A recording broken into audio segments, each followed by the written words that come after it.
Self-improvement is dead. We don't need to improve who we are. We just need to get back to remembering who we wanted to be.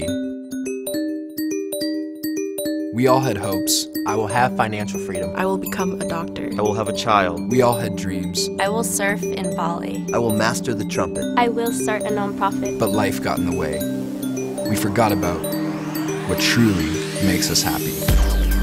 Well, this is the time to get back to our core. I will not settle anymore. I will overcome fear. This is the time to do more. I will read one book a month. I will see the northern lights. Live more. I will throw out my TV. I will move out of my parents' house. Love more. I will be a better father. I will fall in love. I will spend more time with my husband. This is doing everything you were always meant to do. I will climb Mount McKinley. I will learn to swing dance. This is living the remaining 457,000 hours of your life to the fullest. I will let myself be loved. I will spend more time climbing trees. This is your chance I will dunk a basketball. I will overcome my fear of death. to change yourself, I will stop caring what other people think. I will make my kids better than me. I will leave my mark on this earth. to change the world. I will laugh. I will pray. I will learn. I will Contribute. I will Create. I will Challenge. I will I will I will believe in the impossible.